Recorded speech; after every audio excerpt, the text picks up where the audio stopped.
to Cincinnati Soccer Talk, powered by FC Cincinnati supporters. Get in touch, soccer fans. Email us at cincysoccertalk@spmt.tv. Now, here is your host, Nick Suberling. Hey, what's happening, Cincinnati Soccer Talkers? Welcome to episode 78 on a special Sunday night edition of the podcast. A lot to discuss this week. We've got people getting thrown out. We've got people throwing things on the field. We've got somehow a soccer game on a baseball field. And oh, by the way, FC Cincinnati plays their biggest game in club history Tuesday night against New York Red Bulls. I'm Nick Suberling, pleased to be with you here on this Sunday night along with my tag team partners for the week. I'll start with the one and only Brad Weigel. Brad, one of those guys who was thrown out this weekend. How are you? Oh man, I'm eager to move on to Tuesday night's match. It just sucked last night. It was unfortunate to activity on the field, and then to wrap it all up with Louisville City kicking out the front row was just a not a great end to otherwise what was a fun day with the Bailey Bastards on the bus. But excited to talk a little New York Red Bull Open Cup action here.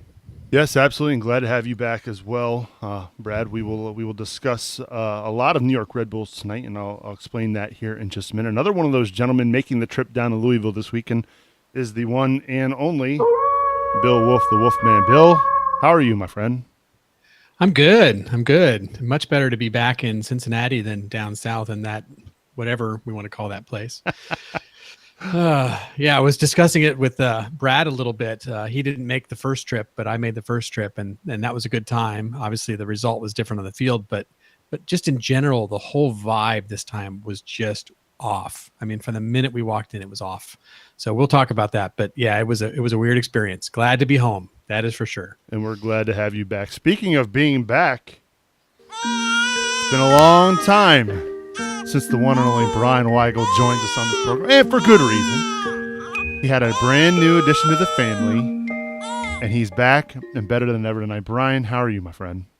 Well, I had a good witty retort for Brad, but now I'm off my game due to hearing crying 24/7. So thank you for killing my my way to get away from those baby noises. But glad to be here, guys. Glad to dig on Louisville City FC here a little bit. But I do want to comment on Brad Weigel and Boston Brazil. I do want to say your street cred, guys, has gone through the roof. I'm so proud of you. I wish I was there. I wish I was throwing things. We had another person of our staff that actually did throw something. I won't out him. But yeah, good job, boys. Yeah, let's not do that. Speaking of street cred, we've got to give some street cred to Mama and Papa Subs getting thrown out Saturday night. Never thought I'd say that. Our accomplices. They were troublemakers right from the start. You just can't take these folks anywhere. I'm telling you. No. Crazy. I mean, I've heard my mom say some things in my life, but my goodness, to get kicked out of a soccer game, such hooligans. Well, we're going to talk about Streamergate, everything that happened with the throwing out of people to banning of using of restrooms, all that here in just a moment. But we do have a special guest who will be joining us tonight a little bit later on in the program, David Goss from Extra Time Radio in the New York City metro area. Big fan of the Red Bulls, so we're going to be talking with him about this big match coming up Tuesday night between New York Red Bulls and FC Cincinnati. I almost called them Cincinnati Soccer Talk. No, FC Cincinnati playing on Tuesday. If Red Bulls were to play us, that would be not a good sight. So we're going to be visiting him in just a moment. Of course, we'll open up the phone lines a little bit later on in the show. The King's Hammer hotline will be available to anybody who made the trip down to Louisville and wants to talk about their experience with the event staff, the game itself. We want to hear from you. 513-399-KICK. Our very own Griffin standing by. We'll be ready to take your calls this evening. We'll make this short and sweet because it was not pretty on the field. FC Cincinnati suffering their largest loss in club history, 5-0 to Louisville City FC. When the game was at 3-0, it was the first time in club history they had ever trailed by 3 goals. Ever. It took almost a year and 3/4 before that unfortunate occurrence happened to FC Cincinnati. Probably long overdue. The only thing that really sucks about the result was that it was against our arch rivals, Louisville City FC, who take home the River Cities Cup in year 2, and just really not a lot to say. I mean, it was ugly from minute 1, guys. So I'll start with you, Bri. You had a chance to watch this on TV. I mean, what do you make? I mean, we've just never seen this from FC Cincinnati before, ever. Well, a couple things that you can, I guess, qualify or quantify, whatever, in this match is the only things that you can really measure in the entire performance are probably the first 15, 20 minutes when we just completely got outplayed. And of course, then you get down and then you lose a guy in the 35th in DeWitt, and it just kind of unravels from there. It's just the guys came out flat. There didn't seem to be the hustle, the willingness to get on the ball, and just it didn't look like they were there to get done what they needed to get done on the road. You can't come out flat in that 13,000 person environment, because once you do, those people are going to get behind their home team. Just really disappointing result overall. A couple individual performances that were extremely disappointing, and I don't know what you guys think about this. I thought newcomer Kevin Schindler just turned in a howler of a performance. Really wasn't expecting that. Now, was it a different role than he's used to? I'm not, entirely sure. I thought of him more as a right winger versus a right wing back. So, and then I don't know what you guys said about this, but I thought Harry did not have, or he had the worst game in the colors of orange and blue. Yeah, I think Alan Koch was saying after the match that, I mean, it's not just him, it was the whole group. He said they had a large collection of players who had their worst performance in the orange and blue so far. And, at times I felt bad for Mitch, because I thought he played well for the most part, but he couldn't. He was just getting peppered. It was chance after chance. There was just a lack of energy on the defense. Guys just getting blown past.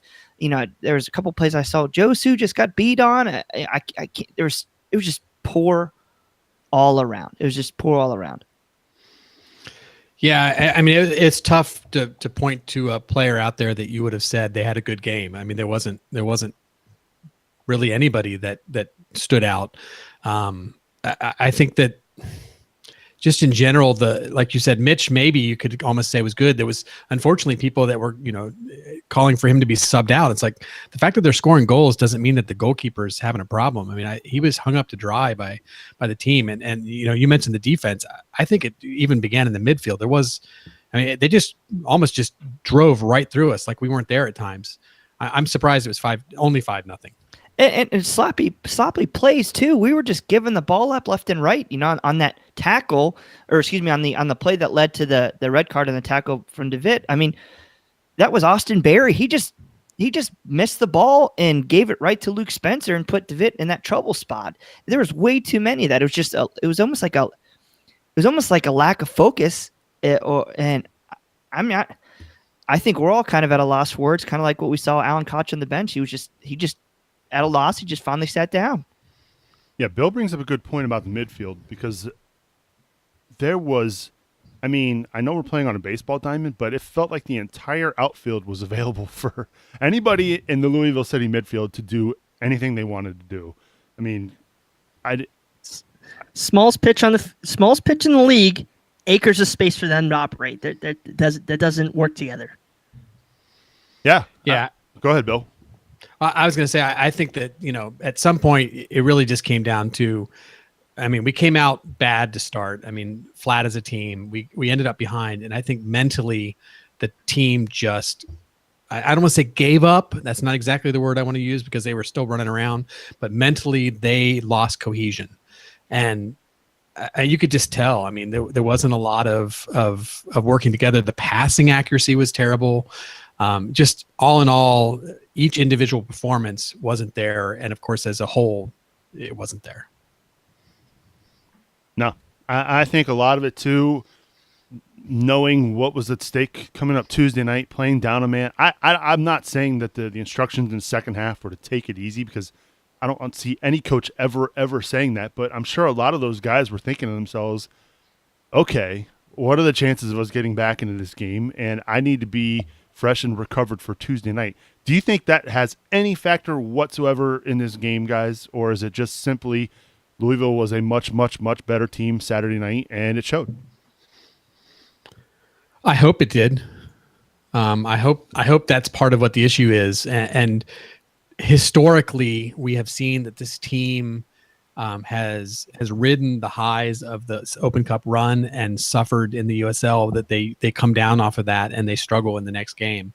I don't think I have seen them struggle before a big game, but it's almost, getting to the point where you start to question if the guys are just so much looking forward and so focused on these big games that they're just not getting mentally prepared for the littler ones. And this was not a little game. I mean, this was our rival, and obviously we needed some points in the USL. I don't want to bore people with tactics, and I don't really like questioning Coach very much. I think he's a great coach. He's set us up in the majority of games great, but I just didn't feel like Saturday night really worked for us. We tried to have Greg out wide and Wiedemann out wide, and we just had Bone and Walker in that midfield for a team that builds through the midfield. So we couldn't get into any passing lanes. We couldn't then turn the ball over and spring a counter just because we didn't have anybody to link up the play. So all around, bad night. Let's move on. I do agree, motivation-wise, it's tough to measure, but just the eyeball test, it really didn't seem that they were all there on Saturday. Agreed. Yeah. There was some concerns brought up on Facebook, by the way, about Barry, and that's something we haven't really addressed in this. Was he got pulled out in the 56th minute, I think. I haven't heard anything specific on how he's doing, but he was out of the game and he was definitely limping at the end. So, I mean, that could even be another shot in the arm after all this. Yeah, he did come off limping. Took a nasty tackle with Luke Spencer there in the first half, and we shall see. I have not gotten any further update on the injury. If there is an injury to Austin Berry, maybe he's just sore and just took a really hard knock. Hopefully he'll be available for selection Tuesday night. If not, they've got Justin Hoyt, who didn't play Saturday in Louisville, which is a clear indicator that he will be playing Tuesday night against New York Red Bulls. And I mean, that's for sure. But I mean, you could have used, David should be fresh now for Tuesday. kind of like Jimmy was fresh for Louisville, right? Yeah. Right. So, I mean, at least we got that going for us. That's a good point. Well, maybe it's good that they got this out of their system before Tuesday night. Maybe it fires them up. Maybe it kind of wakes them up to get them ready for Tuesday night. Yeah, no, that's a really good point. And I think we weren't up for this game, and I think Louisville was extremely up. They got beat last week by Harrisburg, Charlotte 3-1, or Charlotte 3-1, excuse me. And so, I think that had a lot to play with it too. These guys were just out for blood. Yeah.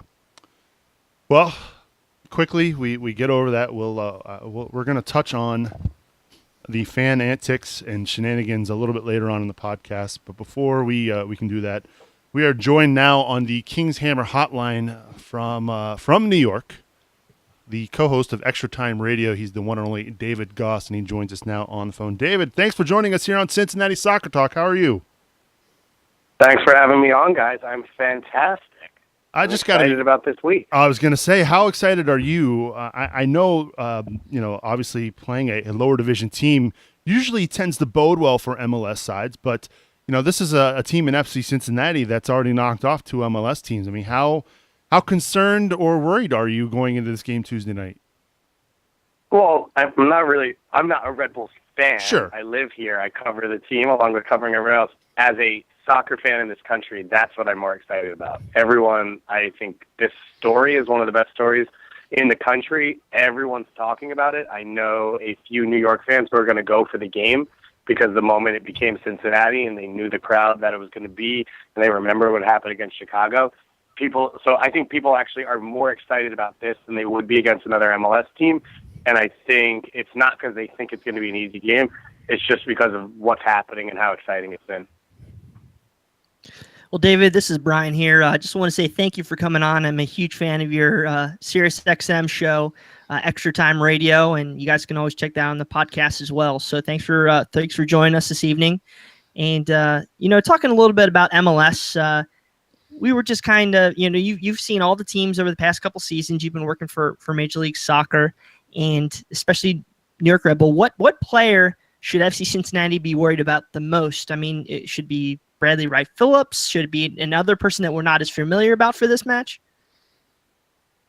I think that's an interesting question. One of the big moments for this team this weekend was Sean Davis, who you guys will know from USL, of course, and he was a big part of the Red Bulls 2 team the first year and a half of his career. They believe that he can play at the MLS level. He was good at the USL level. The formation has changed now, and they're trying to find a way to get all these pieces to work together, and this was his best game. So he's an interesting guy to look at, and I think it'll be interesting to watch him because he knows that he dominated the game at times at USL levels. He doesn't do that at the Major League Soccer level yet, so maybe it's a chance for him to show, the team and show Jesse, like, oh, I know what I'm doing. This is a comfortable environment, quote unquote, because it's an away game against a giant crowd. And I think he's a guy to look out for. Kamar Lawrence is a guy to look out for. He obviously scored the big goal for Jamaica in the Gold Cup semifinal. He's been the best player. He's been the best defender for Red Bulls for 2 years now. He's been one of the best players this season until Bradley Wright Phillips turned it on over the last few weeks. So he's another one to watch out for because his ability to counter or break the game at times and his service is something that this team really relies on. And then obviously the other one's going to be Sasha Kljestan. He's the best playmaker on the team. He will hurt you if you fall asleep at any time. And so you guys, I think we're talking about when I came on, DeWitt and his red card and the chaos that happened this weekend with the 5-0. And you don't have those moments against a team with Sasha Kljestan because he will take advantage. And that's what he was so good at when he first got there was the high press. And the moment you make a mistake, he jumps on it, and it's one touch, and it's out of his feet, and Bradley Wright Phillips is there on goal. Now, is this more of a system-oriented team, or is this a team that focuses more on their star players? It's a system-oriented team, and we saw that with the trade of Dax McCarty. This is a team that the system and the philosophy is the star, and that's why they have stars like Bradley Wright Phillips and Sasha Kljestan who are more understated. Bradley Wright Phillips, the guy who played most of his career in the lower divisions in England, who's been so good for them, who scores a goal. I think he passed a few people for records in MLS this weekend, and then the first comment out of his mouth is like, Sean Davis played well, Tyler Adams played well. Look to those guys, go ask them questions. So that's the environment that Jesse Marsh has built, which they felt like should help a tournament like U.S. Open Cup where maybe you have to move guys around, that the system is the star. They specifically stated that this was a focus for them. They haven't done well so far. This has been their best run so far. Now, they had a pretty impressive win the other day versus Orlando. I know, the coach was able to make some substitutions early. They were able to pull Bradley Wright Phillips in the 68th minute. I know they were able to make a couple more changes that he said with Tuesday in his mind. Do you think you'll see much of the squad rotation, or do you think that he's going to go with pretty much his best 11? I think he's got to go with his best 11, and this is a chance for a trophy, so they're going to go in. They know it's a tough opponent. I think 100% you're going to see their best 11. What that is another question mark, but he took Damian Paranel out early, which I think you can assume then that Aurelian Collin won't start in this one, so it should most likely be Aaron Long, former USL Defender of the Year and Red Bulls 2 legend, and Damian Paranel on that back, Tyler Adams. You'll expect to start as well, especially as a young guy. You'd think he has the legs to do it. So I would expect to see a full starting lineup. The only question mark would be if Daniel Royer can go in place of Alex Muyl, and one of those forward positions. This new formation change unlocked Royer, and he's been on fire. He got hurt against NYCFC. They say it's week to week. I think it's too soon to see him. So I wouldn't expect to see him, but otherwise it's a full lineup. Hey, David, you mentioned the trophy, and obviously that's exciting to everybody, but do you think the bid to the CONCACAF Champions League has changed the philosophy of MLS teams as far as the Open Cup? I don't know that that's the full reason. I think the jump in quality across the divisions in the U.S. has made the competition a bit more real, and I think teams have reacted to that. I've also been told, and I don't have confirmation on this, that the purse for U.S. Open Cup for players winning is actually more than MLS Cup for them to split up. So monetarily, the players want to win it. It also is another trophy to win monetarily in terms of those winnings on top of everything else. So I think that has added to it a lot. The CCL bid is definitely a big part of it. But I think just the fact that, one, with more clubs in this country, there's more of these regional rivalries. So, Columbus is playing Cincinnati, Sacramento is playing San Jose, San Antonio is playing Dallas. So that makes it matter more. And I just think the quality in these games and the quality of opponents makes MLS teams consider it more and makes them take advantage of it more. And then on top of that, the addition of the academies and building out the academies and having these two teams which can't play in the competition, but having more players that you want to blood and see, like guys like Tommy Thompson and Jackson Ewell getting debuts or getting major minutes in these competitions. I think all of that has added to it, along with the CCL bid, which is so huge and which would be awesome to see FC Cincinnati in. Well, you kind of took some of the words out of my mouth there with the MLS2 clubs. Of course, most people know if they listen to FC Cincinnati versus Red Bull last year, you did the call, and you're familiar with a lot of USL, especially with the MLS club. How has Red Bull 2 helped the main MLS squad, allowing them to thrive in MLS?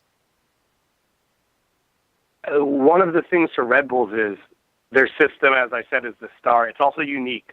The high press, the way they press, the amount of energy that needs to go into it. It's really hard to blood guys in that. It's really hard to blood first-time professionals in something like that. For example, Eric Etienne Jr., who was one of the stars of the championship team last year for Red Bulls 2, he was a Red Bull Academy guy his whole life, went away for one semester to UVA, came back, was in one training session, and Jesse Marsh apparently went to him and said, "I can't believe how far behind you are." It's just a different style of play. And so the Red Bulls 2 team gives the club a chance to bring guys in, to get them comfortable with the system, comfortable with the professional level, and see them really close. Vincent Bezecourt, the USL Player of the Month, the first month of the season, star for Red Bulls 2, just got signed. Just another example of that team, how much it can impact the MLS level. And not everyone that's good in USL is going to be good at MLS. In MLS, obviously, Brandon Allen, it didn't work out, and he moved on to Minnesota United. But it's an opportunity to see those guys, and everyone's been talking about for years how rich a talent area New Jersey is, New York is, Connecticut, how much guys like Tim Howard, Tony Meola, John Hart, Josie Alstor have come out of this area. Why can't Red Bulls take advantage of it? And I think part of that was they didn't have a place to get them playing time.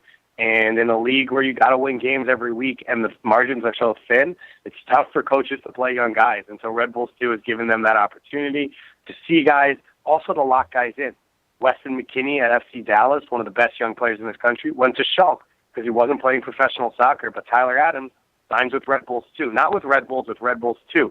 Right off the bat, he gets a chance to play pro games. He gets a chance to feel like he's progressing and eventually make it into a first team. We're hanging out with David Goss from Extra Time Radio and MLSsoccer.com here on Cincinnati Soccer Talk. And I got to ask, obviously, you've got a lot of people there in the New York headquarters there at MLS. Would they be excited if a team like FC Cincinnati were to hoist the U.S. Open Cup? I mean, having to knock off MLS teams and having a lower division side win the Open Cup, would that be something that would be welcomed by folks there at MLS headquarters? That's an interesting question. I can't speak for anyone else, so I don't know.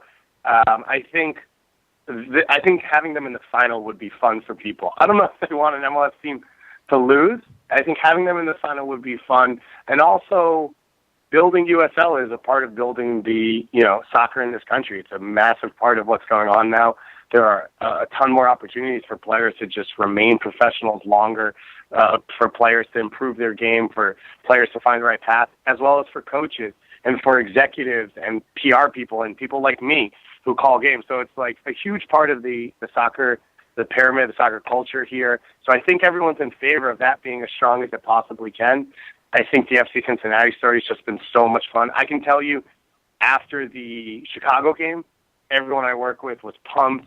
Andrew Weeby made sure that he got Mitch Hildebrand on the show for the next show. Nice. He was so excited about what was happening. So I think people are having fun with it. I think people like it.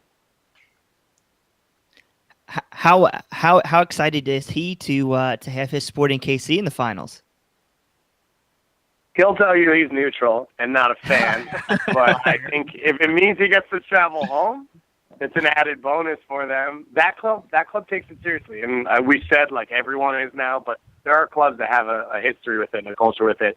That place is gonna be electric when that final happens. So if whether it's Cincinnati or New York, like that thing's gonna be bouncing. It's gonna be fun.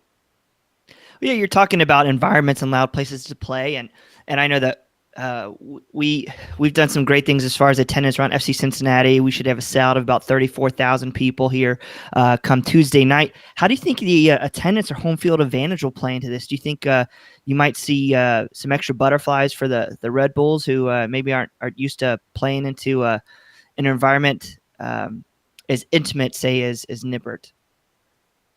I think it's going to be big. I think it's going to change the tables in terms of, I think if you saw Cincinnati come to New York, I think New York would really control possession.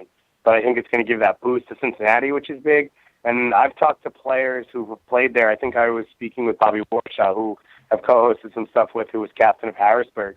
And he's like, that crow's nest, the seats that really come over the field, he's like, I've never experienced anything like that. He played in MLS, and he played in Europe, and he played in the Pan Am games for the U.S. youth national teams.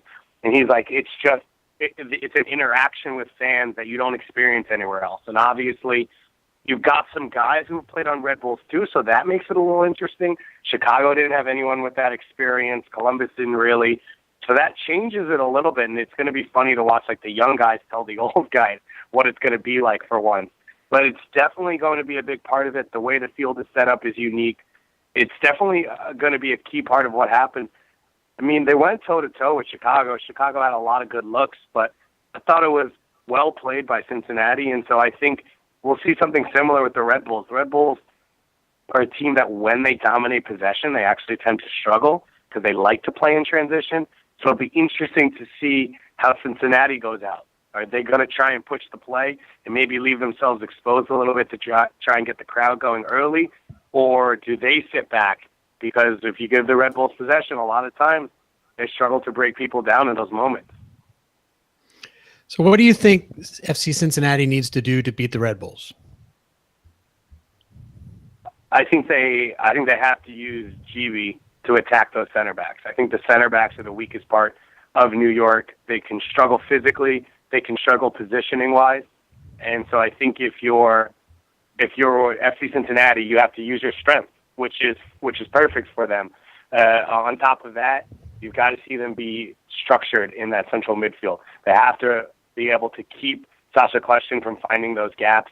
Alex Muyl looked really good last weekend, as well as coming on against NYCFC. He can float in, as can Sean Davis. You got to make sure you know where those numbers are and make sure that you pick up on them. And accept the fact that Bradley Phillips might score a goal out of nowhere.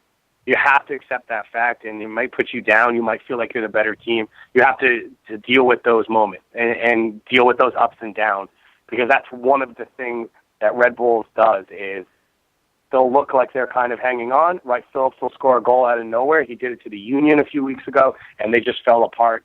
It looked like it was going to happen against NYCFC last week as well, and NYCFC was able to come back. But he just has this ability with a quarter chance to get that finish.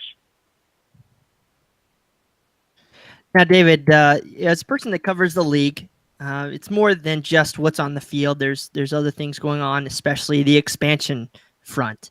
Of course, FC Cincinnati is gung-ho for MLS expansion. What has it been like for you to cover all these different markets and honestly introducing the league to all 12 or plus of these different markets that are trying to get into the league? It's fun. It's exciting to have new fans. The success of Atlanta and Minnesota this year, but especially Atlanta, just shows you how much a thirst there is for it. And the interest level, it's funny every time because, Atlanta fans are like Seattle fans and Portland fans. It's like they think they invented the sport. They think they invented being supporters and having good crowds. And so, but then you go to some, are you guys going to take that claim as well? Or are Cincinnati fans going to do that as well? No, we were just commenting on how Louisville fans think that, but we digress.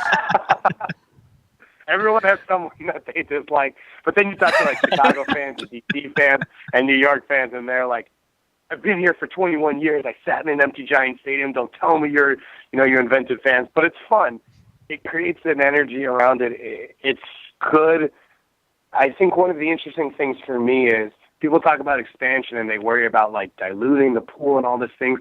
There's an endless amount of good soccer players on this planet. If you continue to have more teams, as long as they run themselves correctly, you can continue to have great players. We also haven't even close to tapped the American player. More teams means more academies, means more local players, means more money in that area, means a focus for players who don't just say, "Oh, I play soccer because it's fun." They play soccer because they want to be a pro. So I don't think there's really a negative if it's done the right way, and it seems to be steady. I think Sacramento has a really good shot right now, and that'll be a fun market to look at. And then there's a lot of question marks outside of that, and we'll see what happens over the next few months. So any insights that you have for us, maybe for looking past this Red Bulls game to the Red Bulls 2 game that we have the following weekend? Yeah, it's a fun little, they might as well just play a series at this point, just best of 7. Exactly. Between Red Bulls and Cincinnati. I would say it's a good matchup. Uh-oh. Did we lose you, Dave? Hello? I think we lost him. Oh, we might have lost Dave.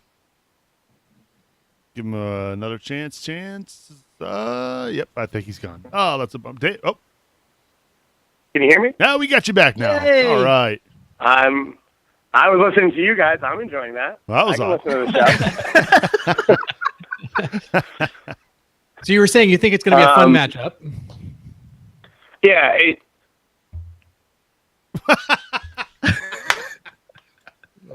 Live show. Yeah.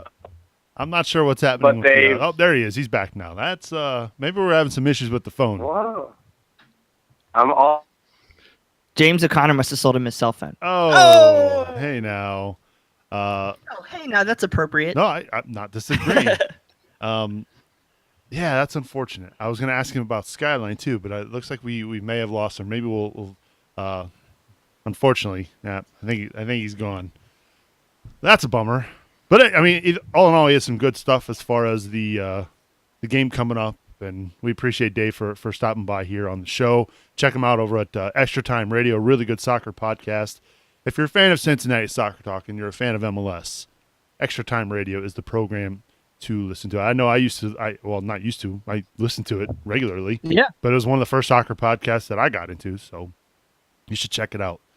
Before we move on and discuss whatever that was that happened Saturday night, I have to just take a moment to say thank you, each and every one of you who went out and nominated Cincinnati Soccer Talk for the Podcast Awards, because we are finalists in the 2017 Podcast Awards Sports category. So we get a little round of applause.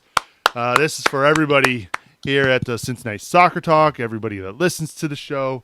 Thank you for your tremendous support. It's really an honor. We cannot thank you enough.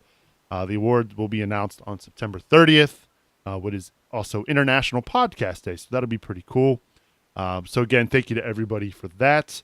Also, while I have a moment, I'm going to give a shout out to Lauren Smith, who's watching us on YouTube. Lauren, it's past your bedtime. You're 10 years old, but we thank you for watching us here on YouTube, and for everybody watching on Facebook, thank you as well. Okay. Mike Berryman on the YouTube says, congrats. Thank you, Mike. We appreciate that. All right. Let's talk about what happened with the streamers and with you two. Well, not you, just you, Brad, being ejected from the game Saturday night. Because Bill did not get ejected. As far as I'm aware, Bill did not get ejected. I did not get ejected. You were a good boy Saturday night. Brad, apparently you were thrown out despite not throwing a single streamer. Well, maybe you did at one point. That's not true. At one point, but at the time of your ejection, you had not thrown a streamer. Yeah, that is more accurate. When I don't know, a couple hundred people threw him right at the kickoff mark. Yeah, guilty as charged there. But 88th minute, just sitting there, minding my own business. Encouraging on our guys, and all of a sudden there comes a security comes down, pushes everybody out of the way. All of a sudden I see your dad like, we got to go. And it was garbage. It's just an unfortunate way of I guess proving a point or whatever they wanted to do. I didn't see why they needed to do it.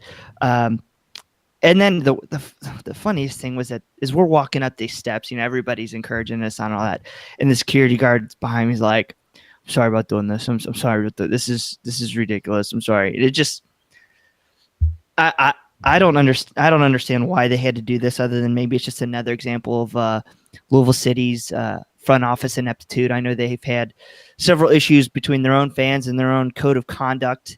It's just stupid. It's unnecessary. We weren't hurting anybody. And let's also be clear too, Brad.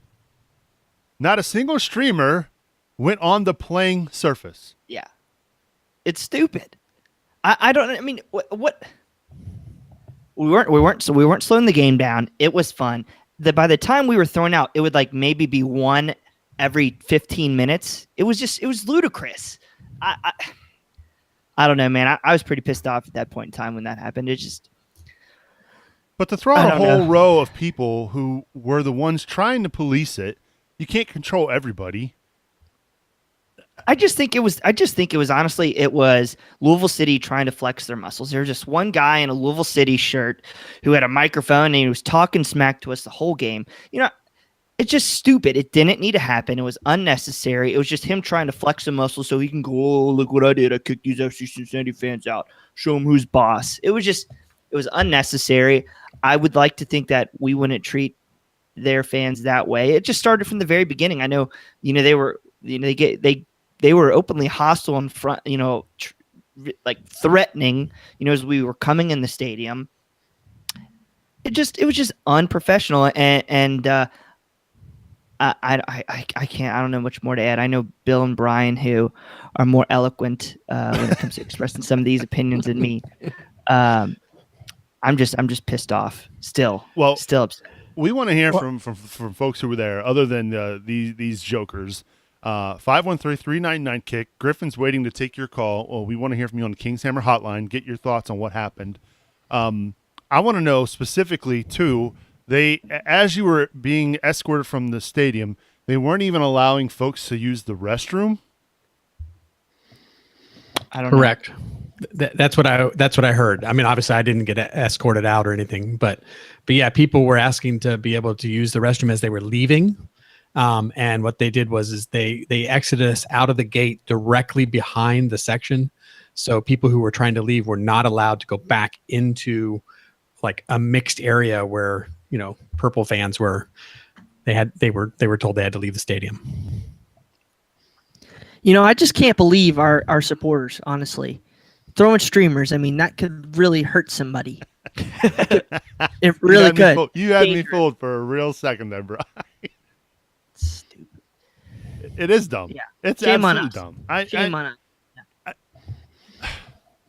I mean, did were we up in arms when they littered the field with that poop emoji however many months ago? Well, we threw them the poop emoji, so. Oh, well, then never mind. Okay.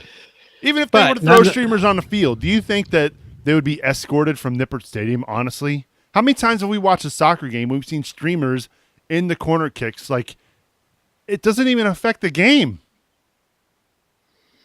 Yeah, it might slow down the corner kick a little bit, but nobody's dying. Right, exactly. It literally just helps the atmosphere. I don't know why they can't turn that into a positive. It helps the atmosphere. They had 13,500 people there last night, and it was because FC Cincinnati was there. It's a huge rivalry game. I'm not saying we brought the extra 4,000. I'm just saying there's a lot of interest between these two teams. I don't know why they're just trying to embrace it. I don't know why they don't try to embrace it versus threatening us. It's I'm not. I mean, it sucks we lost the game. I'm salty over that, but this was just stupid. They could turn this into a positive and embraced it and continue to build upon this rivalry. Instead, they kicked people out. I don't know a FC Cincinnati fan who has a good taste in their mouth after last night who'd want to go back. I mean, I don't.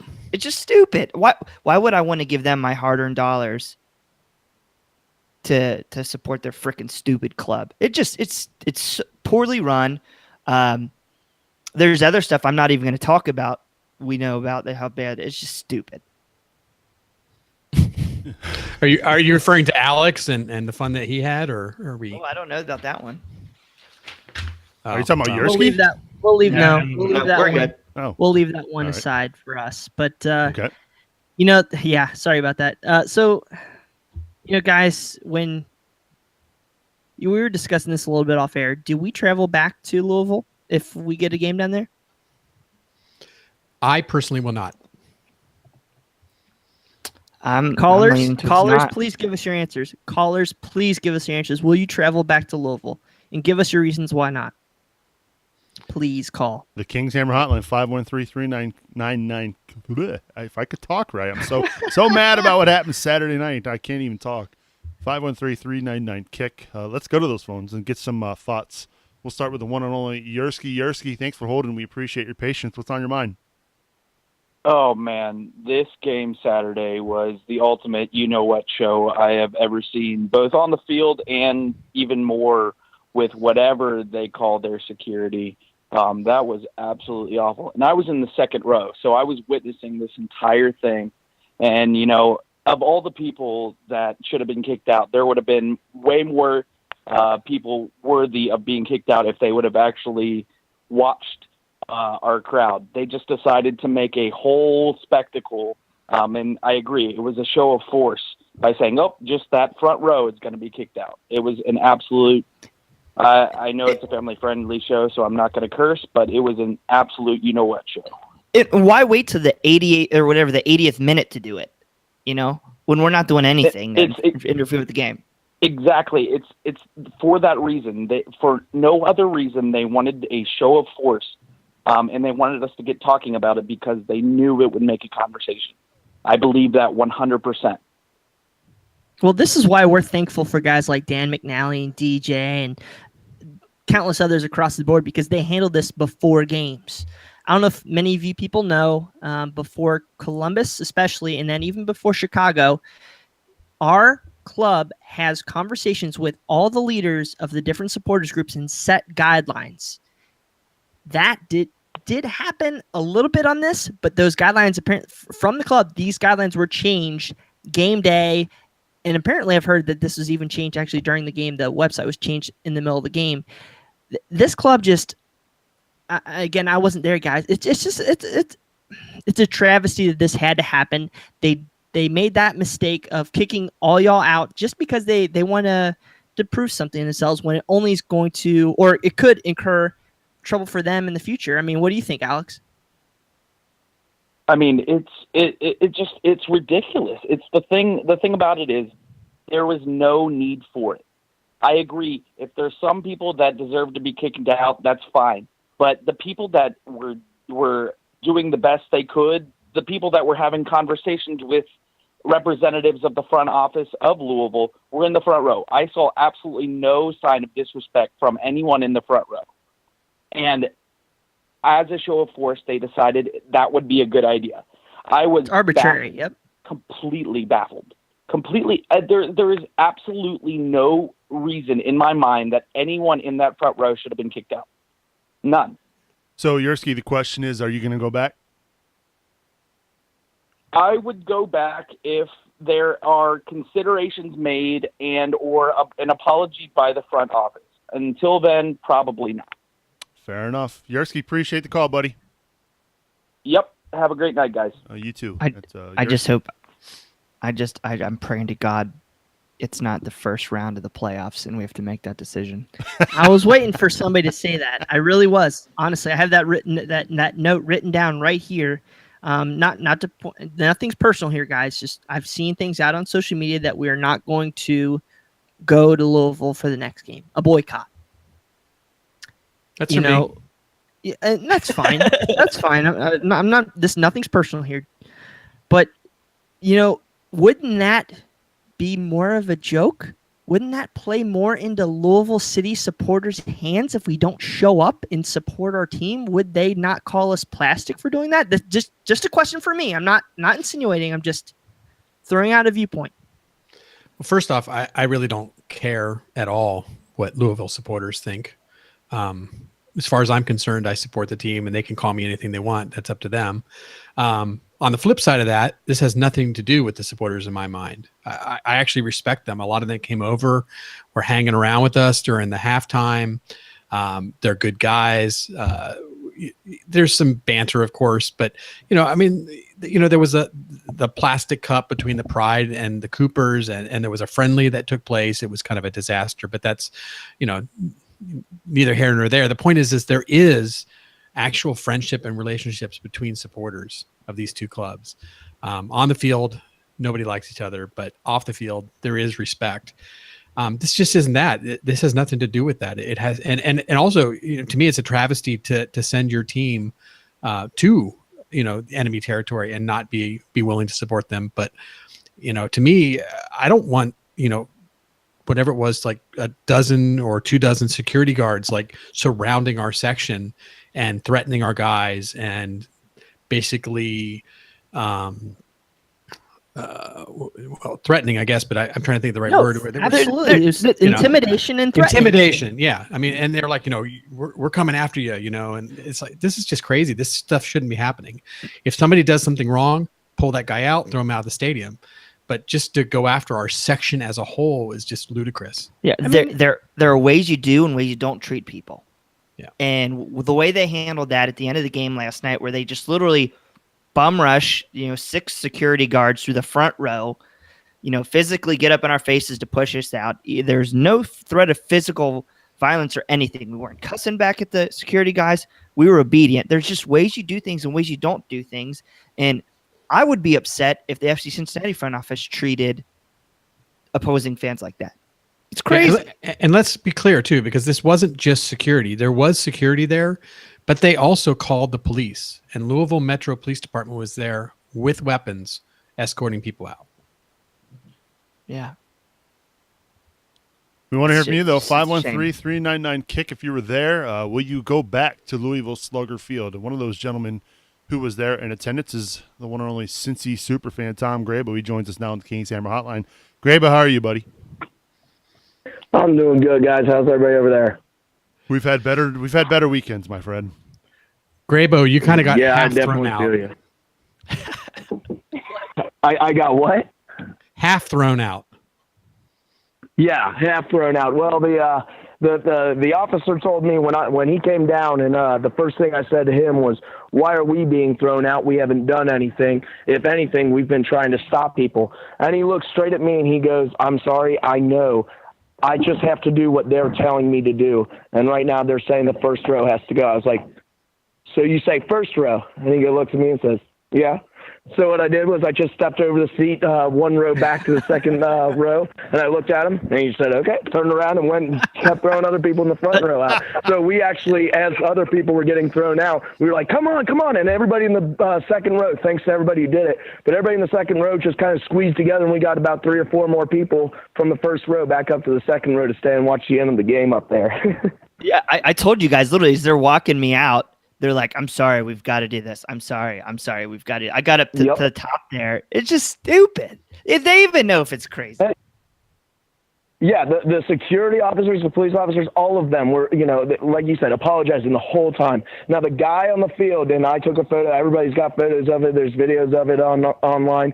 He was literally on a power trip, and you could tell after the initial, start of the game, streamers, everybody's thrown everywhere. He comes right over and he singles out, he points in the front row at me and everybody around me, and he goes, "You guys, you're going out of here." And we're all like, "Wait, what did we do?" And he's like, "I've got you on video." I said, "I'd love to see that video because I haven't thrown anything."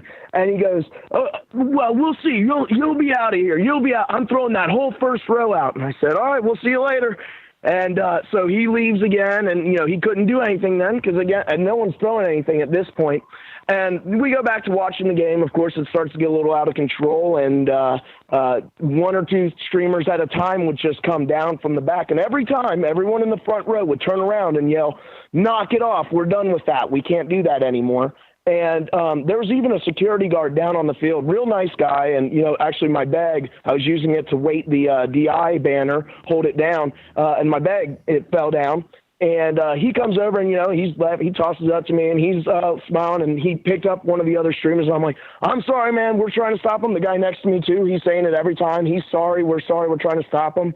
And he's just laughing. He's like, I know. You guys are doing good. You're good. And then the one time he jokingly said, no, I saw you throw it. And I hold up the streamers that he had actually, in the start, he had thrown a set of streamers back up to us because he didn't think there was any problem with it, as there really wasn't. And, he's like, well, did you throw that one I threw? I was like, nope, here it is. Right here, I held it up, and he just laughed. He said, good, you keep that up. And then, everybody else was totally cool with it, except that guy in the purple polo. Like I said, just a power trip, wanting to come and flex the muscle, like somebody else has already said. All right, Tom, here's the golden question. Were you going to go back to Louisville? Well, I actually saw a great suggestion from Pat about not going down. And as I said on Twitter, you know what? Our fans are loud enough that I'm pretty sure we could shout over that outfield wall. If we all tailgate down, go in the parking lot, drum, chant, sing, and dance in the parking lot, our boys will hear us on the field. They'll know we're still there in spirit. And then we're still not giving Louisville our money. So I think that's a nice compromise between the two. We still support our boys, and we don't give them our money. Well, I'm sure they'll change the rules. I'm sure they'll change the rules at that time on their website that says you're not allowed to chant in the parking lot. They'll probably make parking like $25. Or tailgating. Let's just hope they don't change the rule and say away fans can't paint up. Oh, see, that'll be the next thing. Shoes and shirt required. The next Shoes and shirt. you stained his seat back chair, Tom. Jeez, you jerk. No shoes, no shirt, no singing. How about that? Yep. There you go. Graybo, That's our appreciate the call, buddy. All right, thanks, guys. Y'all have a good one. You too. That's Tom Graybo, the Cincy superfan, joining us here on the program. I think it's now time to. I feel like we need to sing like. What was Kumbaya? There was a song many years ago. I want to say it was about like a boxer who was jailed. It's like something like Hurricane Carter or something like that. And there was a song. I don't know, something about breaking out of jail. Anyway, Pat Suberlin joining us now on the phone. Hi, Mom. How are you? I'm fine. How are you? How was my life of crime? Yeah. How was it like? Being, all I know is the video I saw. I only saw Dad. How did you avoid not being on video? I went the other way. She was in the paddy wagon. Other way and was arguing with the other security people. So you were arguing, and Dad went wasn't. right. I went left. Okay. Well, of course not. That sounds about right. You know your dad. I just want to say, first off, congratulations, guys. I mean, I know I don't deny that. I want to say congratulations on the nomination. I think that's incredible for you guys. You do a great job. So, yay. Thanks, Mom. And then, well, yeah, pat on the back when I can.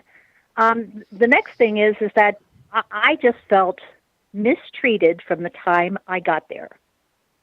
We walk in early because I wanted to eat, so I'm going to grab something to eat in their grill.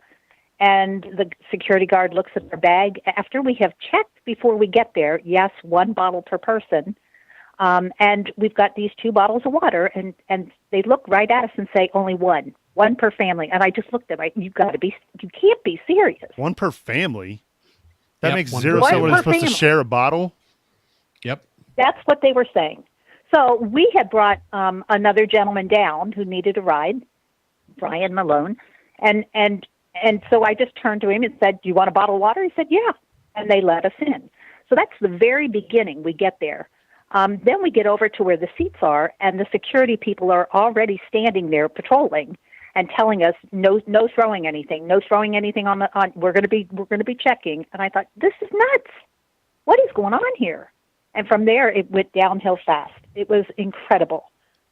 It was incredible to be mistreated that way. That's very poor customer service. In terms of me ever wanting to go back, I'm the one who posted, I'm willing to go back and sit in the parking lot, greet the guys at the bus, greet them at the end, chant all we can, tailgate, but I will not give them my money ever again. Strong words there from Mama Subs. I got to ask, though, like, I grew up playing soccer many years, and I always heard you yelling. I just never knew you'd get kicked out of a soccer game before, Mom. Well, I didn't either, honestly. And I'll tell you what, on the way home, I kept thinking, these are the words I used to say to you, be careful who you hang with. So I guess I needed to follow my own advice. And just out of curiosity, who are you sitting by, Mom? Oh no. Mr. Weigel. Brad, you gotta differentiate because Brad, they're both on. Oh, We both respond to Mr. Weigel. I think he knew who I meant. One and only that was there. It was and Boston was right down the row, and Weimar was down the row, and it's pitiful. It is very pitiful that we were all treated so disrespectfully for absolutely no reason. Well, I got to thank Jeff Birding and FC Cincinnati for turning my mom into a soccer hooligan. So thank you, Jeff, for turning my mom into this crazed soccer person. I never thought that day would come, but I'm glad that you called in, Mom. Thank you for the kind words about the nomination, and quit getting into trouble. You're a bad influence on my children, all right? I know. Please let me visit them again. Talk to you later, guys. Bye, Mom. I don't know if I can trust her around my kids anymore. I mean, that is just inappropriate behavior from Pat Suberling. I'm going to throw something out here, and I might get shouted down and cussed out and whatever. Is the taste the taste from this match so bad that we decided to focus ourselves on a different opponent in 2018? Focusing our time and organizing bus trips towards a different opponent, such as Pittsburgh or such as Nashville. I'm all for Nashville. I mean, that's a great town. The bus trip's a little bit longer than a Pittsburgh trip, but I don't see any faults in that, Bri. All right. Well, guys, Go ahead. Go, Brett. I just screw this, man. I hate these bastards. You have to remember, guys, that you have to remember this. Sorry, who hit my mic? That Nashville is going to be an MLS club. We're most likely going to be an MLS club, and Louisville's going to be our MLS 2 club. So, boom. Honestly, I'd rather move to Dayton or somewhere else. But Louisville, you're foolish. Can they move Louisville over to Lexington and we play there? I mean, guys, you never know that if hypothetically they can't build the stadium, Louisville might not be a club in a couple of years. So, oh shit. Well, I guess I'm marking that file, Brad. Thank you. Oh man, Bill, what are your thoughts on that? Yeah, you've been awfully quiet.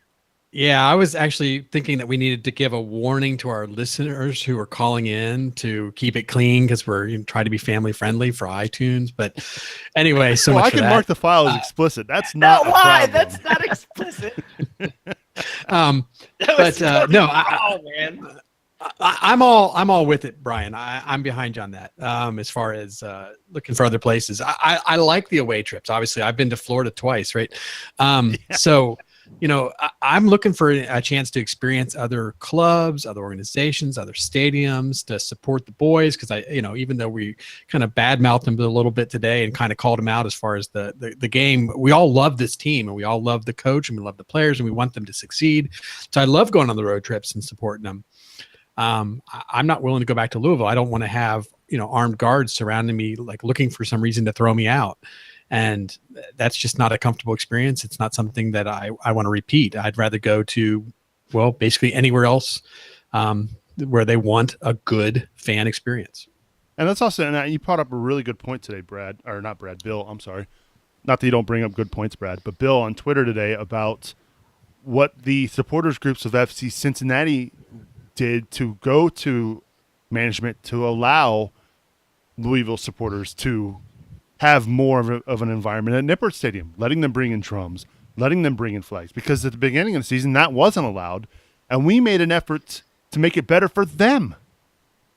It's just way too much short-sightedness on Louisville City's front office. It's flat out ineptitude with these guys, and what they do, it's like they don't even think these things through. They're reacting like a fifth grader when they run this organization. It's stupid. I mean, the team is good. The fans, they're great. But come on, guys, this is just stupid.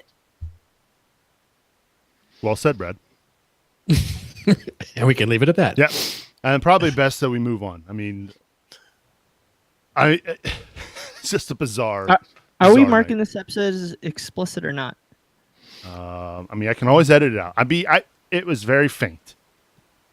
I mean, we could have a new nickname for these guys. All right. Let's Do we, go. do we have a beep? Do you have a beep button? Rhymes with city, Lou. It rhymes with Lou City. Starts with an SH. All right. Let's go back to the King's Hammer Hotline. Let's welcome in Olivia to the program. Olivia, hi. Welcome to Cincinnati Soccer Talk. Hey guys, how's it going? Well, we've had better nights. How about you, Olivia? And it is Olivia. That's even Yeah, better. it's Bill. It is me this time. Well, first of How's all, your pup- I how's just your wanna puppy? Put it out there. I'm meeting him on Wednesday, but I was in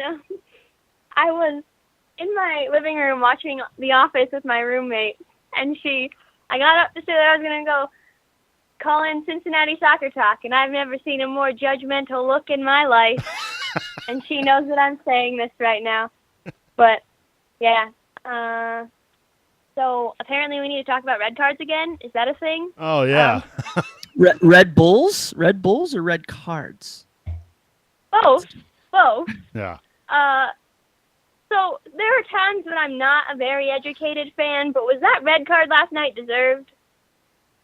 Well, that's a whole nother debate. There have been efforts by the world governing body FIFA to change the triple jeopardy rule when it comes to red cards and last man and whatnot.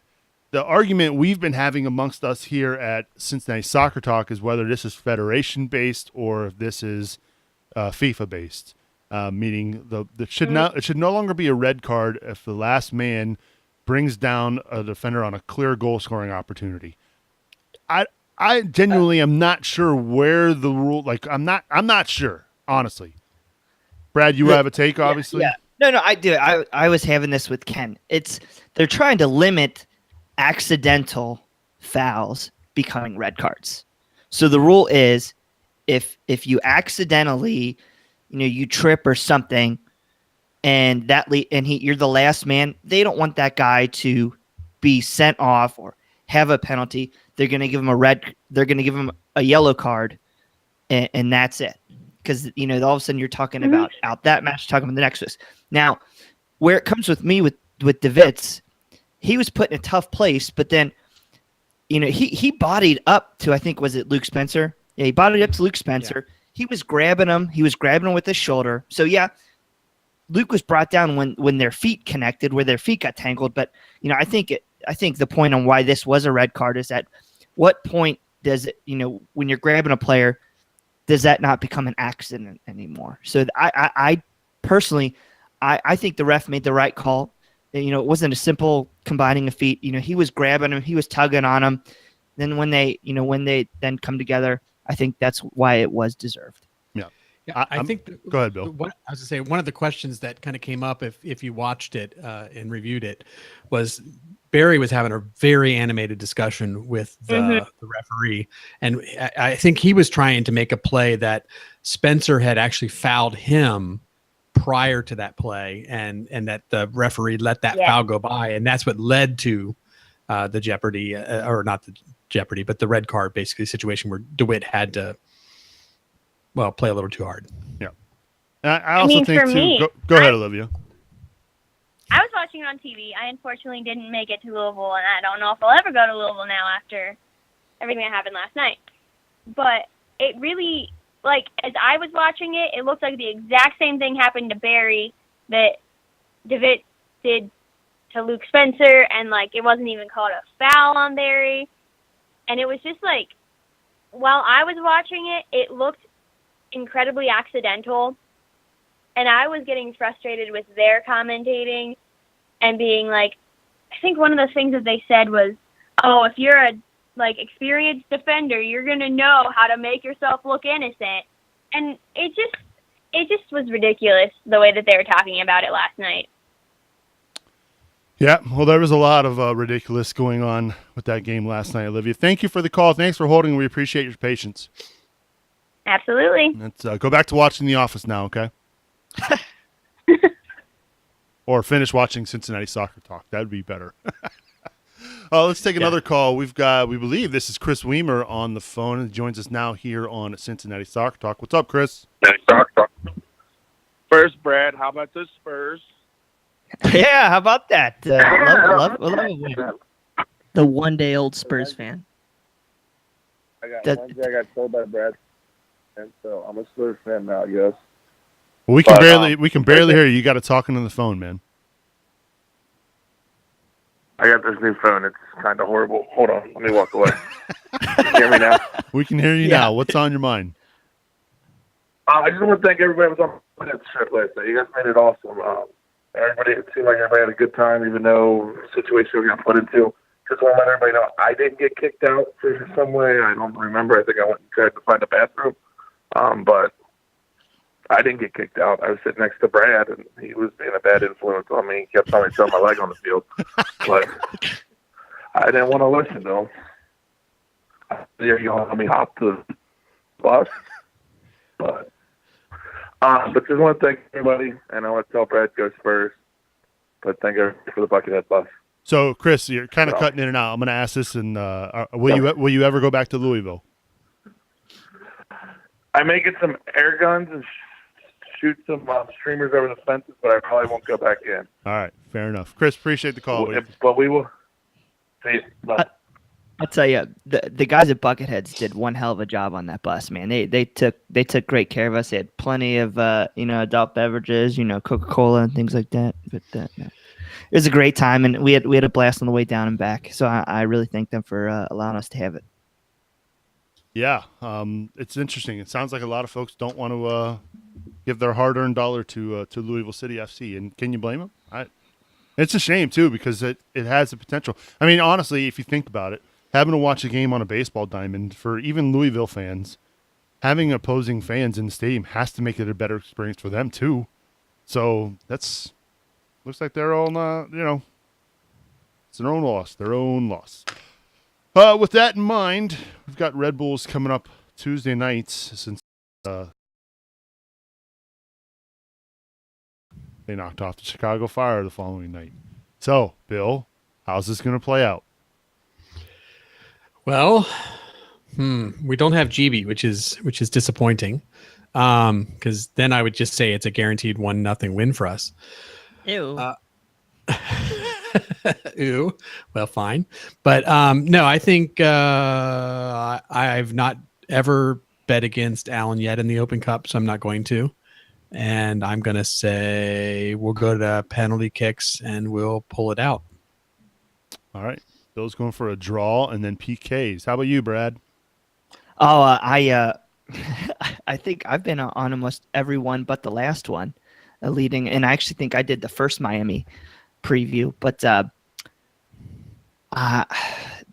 these guys they're phenomenal. You have U20 men's national team players, Tyler Adams. You have adult men's national team players in Kleshtin. I don't know if we'll see Robles in goal, or I know they've been starting Ryan Mara. There's just a lot of firepower here. I think having Koenig starting is actually better for us. I think if we are going to win, I think he's going to help on the defensive side of things, and he might be able to, with his hustle, his speed, force a turnover to get in between those center backs for New York Red Bull. So I think if he can get on the board, we got a chance to win. But ultimately, I think it's going to be a lot of firepower going after us in the run stops. Probably 3-1 loss, unfortunately. All right, so there's an omen here because at the American Sign Museum, Bill picked them to win, Brad picked them to lose, and I picked them to win in penalties. So Bill took the penalties part of it. Brad took the loss part of it. I'm going to say a 1-0 win for FC Cincinnati. Another clean sheet. But they have to play way better than they did Saturday night. How about you, Brad? Brad's an idiot. It's all right. I'm comfortable with that. Well, see this right here, guys. Got my Plexitani Phil special coin. You want me to flip it? Yeah. No, I already did. You got to watch. You got to listen to March to Match Day. But guess what? You're going to like what you hear. That's all I got to say, boys. You're going to like what you hear. Go orange and blue. That's all I got to say. We're going to go crazy. We're going to drink some Red Bulls after the game with some vodka. Cheers. All right. Yeah, check out March to Match Day. You can get to March to Match Day if you're subscribed to the podcast on iTunes, Android, anywhere podcasts can be found. Go check it out, March to Match Day. Brian does a really, really, really good job with those. And I got a guest back. Yeah. Tavi Macklin of Once a Metro finally got a guest back. This little lady Lily in my life has ruined my scheduling, but we did get a guest for y'all this weekend. I think it's like a 50-minute episode, so y'all get your money's worth. It was 48 minutes. It was really, really well done. And again, check it out. Brian, I got to say, good job. You've done a great job with those episodes, despite the new addition to the family. So thank you for pumping those out. I appreciate it. No, it's a good time. So got a lot to do. Not sure what we're going to do this weekend with New York Ripples too, because you heard a lot of the same stuff this week about this match, but I'm sure we'll do a recap of some kind. So again, make sure you get subscribed, iTunes, Google Play, Stitcher, TuneIn, anywhere podcasts can be found, you can find it. Cincinnati Soccer Talk. Podcast Awards nominated Cincinnati Soccer Talk. Also, make sure you go. There are still chances if you want to get a ticket to tomorrow, Tuesday night's game, I should say. There's still a chance to win. You go buy a shirt over at ohiomemories.com. Contest ends on the 14th. So again, check it out, ohiomemories.com. Get your Hell is Real tee or your Cincinnati Soccer Talk tee, and you have a chance to win 2 tickets to that Red Bulls match on Tuesday night. All right. Before we get out of here, Brad, it's good to have you back on the show. We need you to talk about the Foot Golf Classic coming up on the 26th. Yeah. No, we got to get everybody to sign up for this. It's going to be a great event. It just keeps getting better and better every day. We got great prizes for the basket raffle from places like Rhinehouse, Bucketheads. We got a signed FC Cincinnati ball.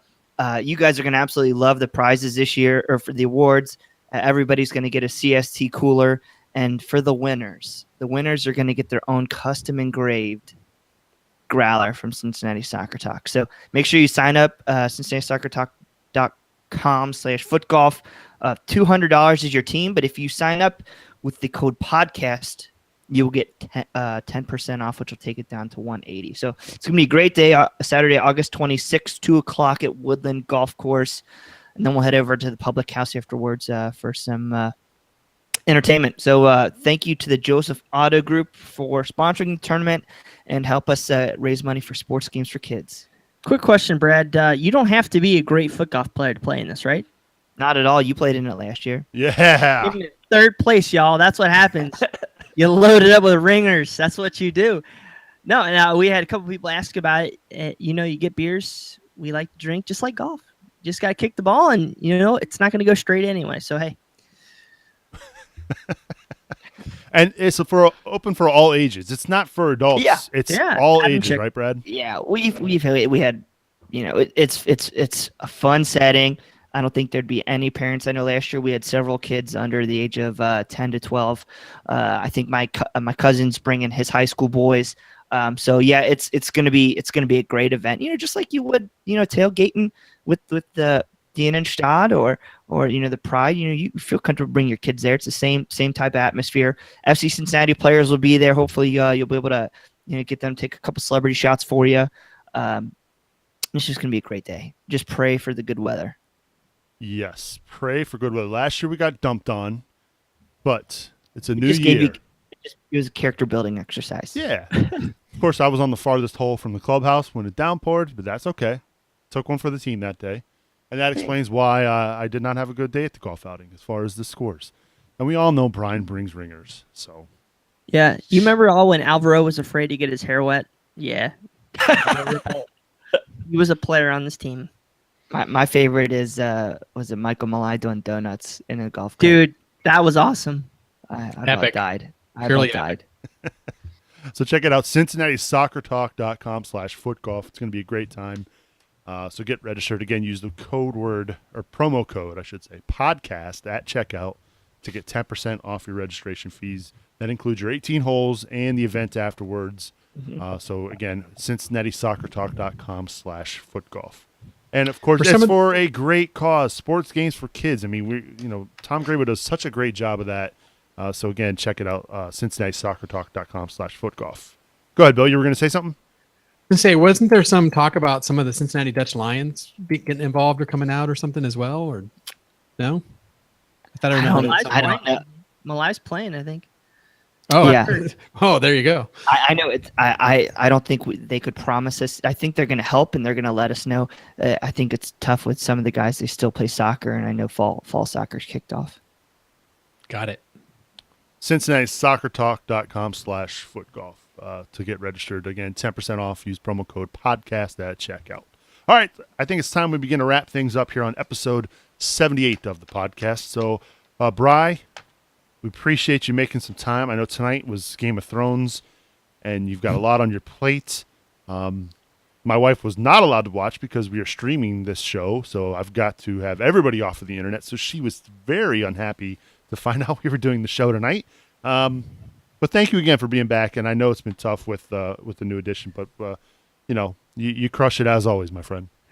Thanks, man. I just real quick before we head out here, I appreciate your kind words. I don't feel like all of us guys at CST are doing our fair part in terms of ensuring FC Cincinnati wins. My brother, Brad Weigel, I challenge you on Tuesday. Oh, is this where it's and going? Boston Brazil, you're not here, but I challenge you on Tuesday to get the win. I'm not going to say what you have to do, but you know what you have to do. I'm not the good luck charm. You are. You got that coin. You do it. That's right. I got the coin. You got to do something else. Nope. I'm good luck too. They won 3-0 when I did it. I'm not falling for that. I got to clean my canvas, so you can do it. Mine is remarkably still clean from a few weeks ago. Apparently, I have not hit the puberty yet. But no. You did get a molar. Oh, really? Really? Oh, I think it's time we cut Brad off. Brad, glad having you back, buddy. Thanks, man. Quit getting my parents into trouble, all right? Hey, dude, they're bad influences on us. And last but not least, the Wolfman, Bill Wolf. Oh gosh, how do I follow that? I'll just say, besides the magic coin of Brian's, I'm going to give a shout out to my friend Matt Long. You will be wearing your bow tie on Tuesday. Please, yes, bring it out of storage. Very important. So we need all the voodoo we can get.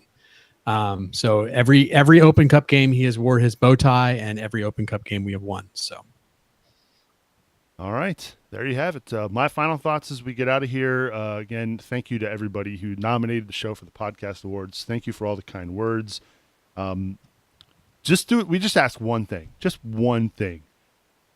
Share this video tonight with a friend that you know likes soccer. Share it with a family member that you know likes soccer.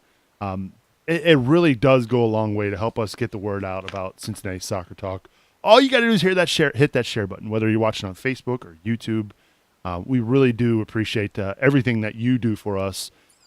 This is a listener-supported show, as we've mentioned each and every week. You can support us by going to CincinnatiSoccerTalk.com/support. And yeah, you know what? I didn't even do the Growler Cup for the Red Bulls 2 game. It's all right. And I don't even want to because it's been one of those nights. All wins. Yeah. If you want to get involved in the Growler Cup, you still can over at CincinnatiSoccerTalk.com/support. My thanks to David Goss from Extra Time Radio and MLSsoccer.com for joining us this week. As always, go check it out on iTunes, Google Play, and more. My thanks to Bill Wolf, Brad Weigel, Brian Weigel for joining me this week as well. Everybody have a great time Tuesday. Don't throw anything. Of course you won't because it's Nippert Stadium. And I'm Subes, reminding you to watch your tackles, and we will catch up with you all next week.